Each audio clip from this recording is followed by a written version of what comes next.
Hello, so today I'm going to present a paper called Diachronic Sense Modeling with Deep Contextualized Word Embeddings. So this is not my paper, but I'm doing this presentation as part of a seminar course I'm taking. This paper is by Shen Li and Liang from the Beijing Normal University, and it was presented last year at ACL 2019. So let's get started with their paper and let's see what they did. So before I talk about what they did, let's go into some background. So the purpose of this paper and a lot of papers in this course that I'm taking is using word vectors to measure semantic change. So Hamilton was one of the first to look at word vectors, and not just in the present day, but also through time, and use it to track how different words can change meaning through time. So the typical example of this is the word "gay." You might be aware that in the 1800s, this word used to mean like cheerful and sweet, but now over time evolved to mean more like homosexual. And some other example is like broadcast, which used to be like spreading your seed over a field, but then when we had television and radio, then we'll be broadcasting a radio program.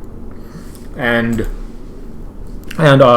this is one assumption of this model is that the word kind of changes meaning continuously through time, which is not really what's happening. What's more happening is it's a polysemous word that has multiple senses, and at any point in time it has all of these senses, but then the proportion of these senses change through time. So the word "gay" in 1850 would mean cheerful 100% of the time, and then in 1900 the homosexual meaning starts being used. So somebody somehow starts using the word "gay" to mean homosexual, and over time the homosexual sense gets more and more common until right now it's chiefly used to mean homosexual and not very often to mean cheerful. And in this paper, it gives a way to generate graphs like these, so kind of track these proportion of senses through time in an automatic way. So for the word "gay," you can see that the blue graph, the blue line is the sweet and cheerful sense, and used to be really high in the 1800s, and then it went down and down and down, and now it's very low. And while the red and orange sense, which mean homosexual, these started to rise in the early 1900s, and then now they take up the majority of the proportion for the word "gay." And then another graph here is the word "please." So there's a few different senses that it could have as a verb or adverb. So if you just look at the adverb senses, in the past it was used more as like please, like to express indignation at something unreasonable, and now it's used more like please, like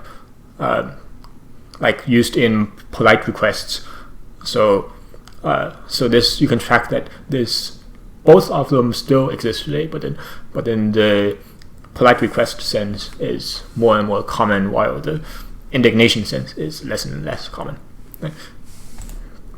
So one of the limitation of classical word embeddings, so for example Word2Vec or glove, is that they always assign the same word vector to the same word. So but then the same word could mean very many different things in different contexts. So an example of this is the word "bank" could mean Bank of Montreal, like a financial institution, or a riverbank, and these two meanings are very different. But then if you're using Word2Vec or glove, then you'll always get the same word vector for all of these different meanings. And this is actually oftentimes a problem when you use these for downstream applications, like classifying a sentence. You don't want different meanings of the word to always have the same representation. And recently, people have come up with some more sophisticated ways to generate word vectors. So these are called contextual language models, and two of the most famous ones right now are Elmo and Bird.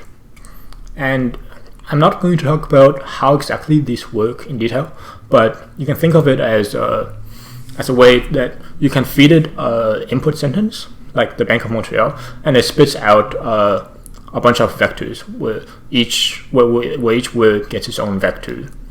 And the difference between this and older model is that this vector depends on the context. So when you have the Bank of Montreal, you get this vector. But if you have a sentence like she is sitting on the riverbank, then you get a very different vector for bank because it's used in a different way. So when you use contextual language models, then Bank of Montreal and riverbank, they no longer have the same representations. So now let's talk about how this model actually works. So there's a few steps that it has to do. And the first step is to learn the sense representations. So learn how to distinguish between different senses of a word, like bank. So let's talk about how to do this. So the first step that I do is take a bunch of very common polysemous words, around 4,000 of them, and each one has like 3 or 4 senses on average. And then for each word sense, you take 10 example sentences from the Oxford English Dictionary. So this is a very big dictionary that you can access online, and not only does it have each word and a bunch of senses, but it also has a lot of example sentences for each sense, which is often useful for getting an example of how these senses are used in an actual sentence. And now, once you have these example sentences, then you can feed these sentences into Bird to get some contextualized embeddings. So you get a bunch of contextualized embeddings for one for each example sentence where the word is used. And now you take the average of these embeddings across all the example sentences to get the sense vectors. So you can imagine all of these senses, all of these words for a sense, like the riverbank sense of the word bank. You take all of these in some kind of 3-dimensional space, and then you take the average of this, and then this gets you the average of all of these embeddings, and then you say, okay, this is the most prototypical, like the most prototypical sense of the word, like bank, for riverbank. And this can be improved by adding part of speech information. So oftentimes the sense can be disambiguated if you know the part of speech, but this is actually optional. And if you want to do this, then you can use NLTK to extract the part of speech. So let's see how well this does. So to evaluate this word sense disambiguation model, they take a bunch of sentences, and then for each new sentence, you can feed it through Bird and then predict the closest sense vector by cosine similarity. So if you have a new sentence, containing a word like bank, you don't know which one is like the financial institution or the riverbank, then you feed it through Bird, you get a contextualized embedding, and then you see is it closer to the prototype for financial institution or which prototype is it closest to by cosine similarity, and then whichever one is closest, then you predict that to be the sense for this word. And then they tested on 2,000 sentences from the Oxford English Dictionary that haven't been seen in training, just to see how well this does during evaluation. And then they got pretty high accuracy. So there's a slight difference depending on whether they used part of speech information or not. But if they use part of speech information, then they get 93.8%, and then without it's 92%. So this is a little bit. This is really high. And if you looked at other models for word sense disambiguation, they normally report F1 score and not accuracy. So in some sense, if you report F1 scores, the scores are a lot lower, like in the 70s usually, and if you report accuracy, then you can get really high, like in the 90s. So depending on how you look at it, what sense this ambiguation could either be like really easy or really hard. But this looks like it's doing pretty well on detecting a sense. And in this table, you see some of the error cases. So they see that two of the most common reasons that they get the sense wrong is if there's a very similar sense, or if the sentences are very short. So example 3, the move was to establish the Pratas Marine Sanctuary must not be separated from the international movement to protect marine areas. And then sense 1 is, which is considered correct, separated, is to divide into constituent or distinct elements. And then sense 2 is to cause or to move or be apart. And you can argue that both of these senses are kind of correct. The meanings are somewhat overlapping, and it's both like to move apart and to divide into different elements. Like the senses are not entirely different. So this is a problem that I'm going to talk about later. And you can see now that even now it has difficulty with these kind of cases. And another reason is short sentences. So if you have a sentence like "he paused significantly," it's very difficult to infer what's the intended meaning of this sentence without other context. Okay, so the next thing that we do is sense tracking. So basically, how do we generate these pretty plots like these? So from the first step, we already have a way to determine which sense is a word in a given context. But now, how do we generate these trend graphs like these? So you can think of each trend graph as in each period of time, let's say 10-year interval, you want to generate a proportion of all of the cases in a word like please. What is the proportion of all of the different senses in this 10-year interval? So for this, they use the corpus of historical American English, which has a bunch of genres of written English dating from the 1800s up until the 2010s. And for each word and 10-year period, they classify each usage into senses using the word embeddings. So this is just applying the model that was trained in step 1, and then compute the proportion of senses for each period. So this is a fairly straightforward way of just applying the model trained previously to this corpus of historical English, and you're able to generate a graph like this. But now you're probably asking, well, how accurate is this sense tracking?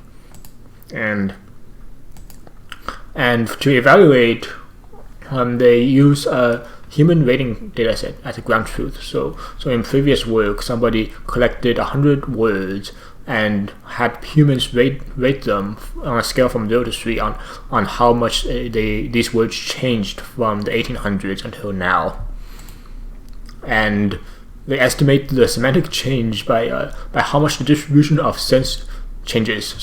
So you can see that in a word that whose sense changed a lot, you would have the distribution of senses in 1800 would be very different from the distribution now.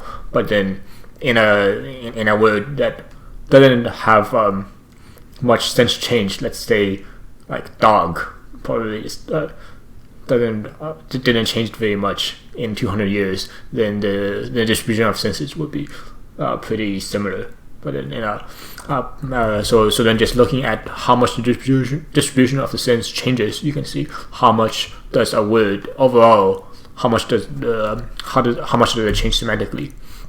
And this gives us a way of seeing how well does this methodology detect when words have semantic change, and they evaluate using Pearson and Spearman correlation with the human ratings. So here's the result table that they achieve 0.52 Pearson correlation between the model prediction and the human evaluation, which is decent and slightly higher than some previous work that they compared it to.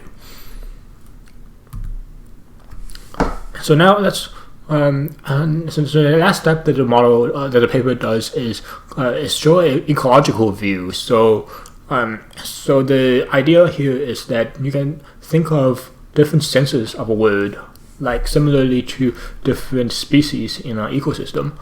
And the hypothesis is that similar senses cooperate and different senses compete. So you can imagine that in some kind of ecological system, then you might have when you have something change in the system, like maybe the temperature gets higher or the water gets more acidic or something like that, then similar species might tend to fare well. Like if you have turtles that benefit from maybe like higher calcium in the ocean, then all kinds of turtles would be benefited by this, and then all kinds of fish would be not benefited by this, or something like that. And then the idea is that this can be applied to words as well. So over time, senses that are similar would tend to move up or move down in popularity in a similar way, but then senses that are very different would be anti-correlated. So the population of one sense would move up, but then the population of a competing sense would move down. So let's say how would you test this kind of theory?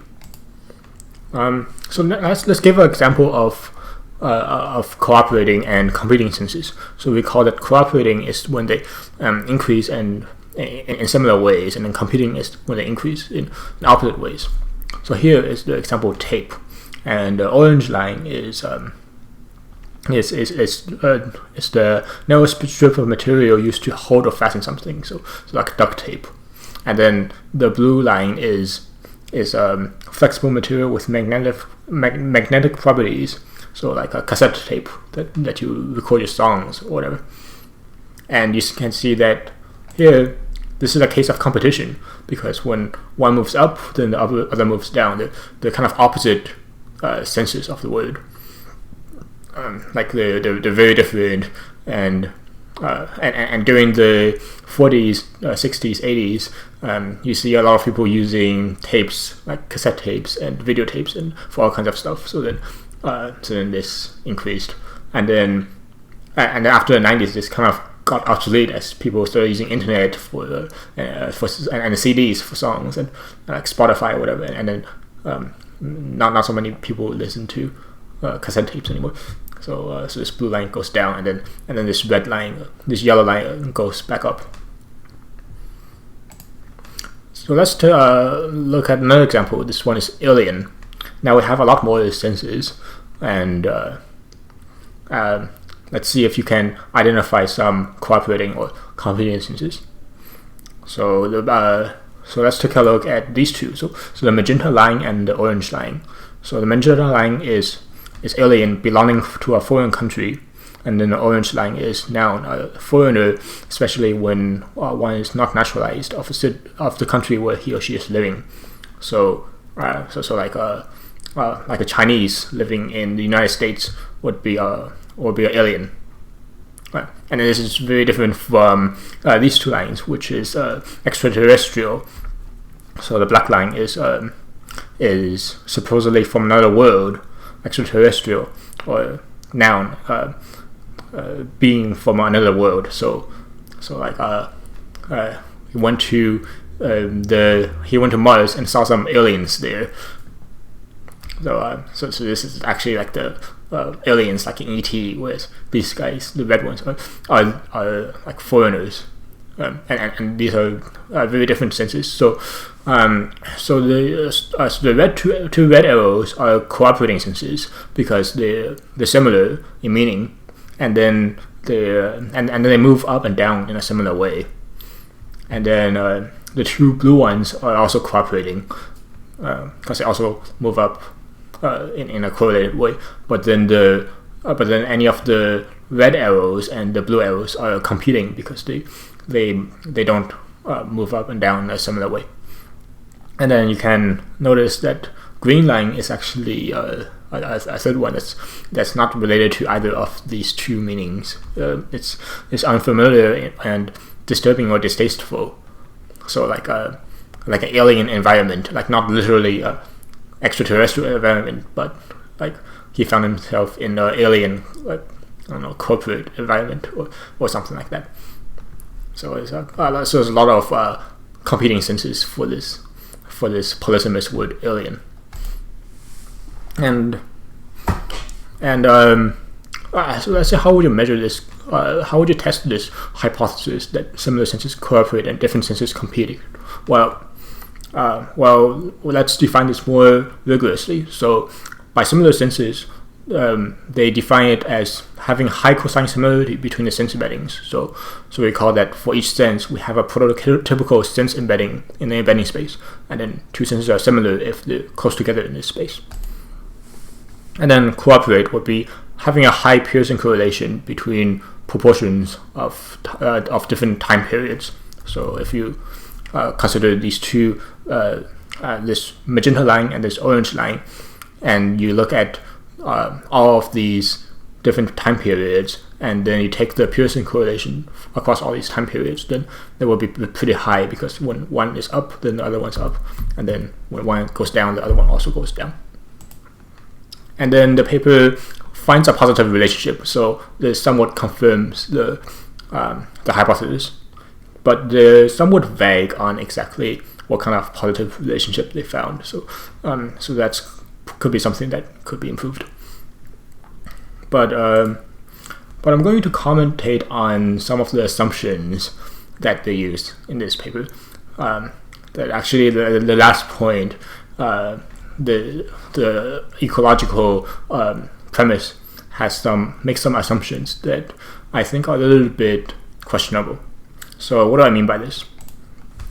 So in order for senses to be cooperating or competing, we have to make sure that we know exactly what we're talking about when we say a sense. So what exactly is a sense? So here I'm going to give you an example of our word with of two senses of the word watch. So the noun meaning is wearable timepiece. So like he's wearing an expensive watch, so, something you wear. And the verb meaning is like I'm tired of watching TV, to view for a period of time. And pretty clearly that you can see that these two senses are very different. Like one is something you wear that tells time, and then one is to look at something like a TV show. So there's not that much problem here. But then next example is a little bit less clear what's going on. So the word is paint, and the first sense is I'm going to paint the fence tomorrow. So to apply paint to a surface. Second example, he painted a portrait of the king. So painted, to create an image with paint. And the third sense, she's been painting since she was 4 years old. So painting here means to practice the art of painting. Now, I don't know about you, but to me it seems like these senses are quite similar, especially the second one and the third one.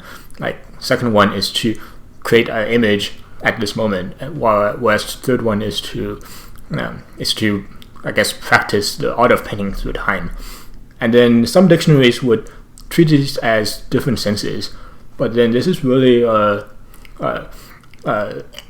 clearly it's not a very clearly defined question. Like it's at what point are these senses actually different, or should you just merge them into the same sense? And actually, this is a problem that's a problem for all kinds of word sense disambiguation. Like, what do you mean by sense exactly? And it turns out that when you talk about very different senses, like in watch, then it's pretty easy to define when a sense is different. But for very similar senses, like to paint a surface or to paint a picture, then people disagree about when is a sense different. So here's a paper that talks about it by Tuggy in 93. You get in fact a hierarchy of all kinds of senses for a word like paint. So like to apply paint to a wall, or to or in an artistic way to draw something, would be different senses. And then if you're applying paint to a wall, is it decorating something, or is it like covered with a single color? And then if it's a single color, then are you painting a exterior wall or interior wall? And you can see that this gets kind of ridiculous. Like if I'm painting a wall black, or if I'm painting a wall blue, that it's really different senses of the word paint. Right? But then if you say no, these are the same sense, then at what point do you consider them different senses? So you can see that it's quite fuzzy, and it's not really possible to define clearly like what are different senses. It's more like a spectrum of one or two senses, more different or less different. So now going back to the paper, now we can see that what do we mean by two senses being cooperative? I think it's more like just two of the senses being very similar. So here's an example. So here's a table they give of some of the highest, most related senses that they found. So and looking at these are examples of cooperating senses that they found. But looking at these, it seems that a lot of them are just very close senses. So for example, alien here, the two senses that are supposed to be cooperating are the adjective sense, like supposedly from another world, and the noun sense, fictional being from another world. So example of the adjective sense is that he saw an alien spaceship flying towards him. Noun sense would be he saw an alien on a spaceship. So the primary difference here is that this sense is adjective and this sense is a noun, and these are treated as different senses just because in the Oxford English Dictionary, whenever you have a adjective sense and a noun sense, they're always like filed separately. But some linguists would actually just not agree with this. Some linguists would say that when you have like an alien spaceship or an alien, this word is kind of underspecified for which part of speech it is, and it doesn't make sense to treat them as different senses. So that's a little bit of a question. Like if you can't really identify when are two senses different or similar, then are you actually are you just looking for senses that are very close but treated as different by the dictionary? I think that's kind of what they're picking up. But regardless, I really like this paper because it proposed a way to use contextualized word embeddings to track the progression of senses across time, and it did a bunch of experiments to validate that the model is working and is able to track the sense progression and classify word senses in a fairly accurate way. And the ecological perspective I'm not so sure about, but it's an interesting thing to think about, and maybe in future work they can be more clear about what exactly they mean and how to validate this kind of hypothesis. So thanks for listening, and I hope you learned something from my talk. And if you like to, you can subscribe and get notified on my future videos.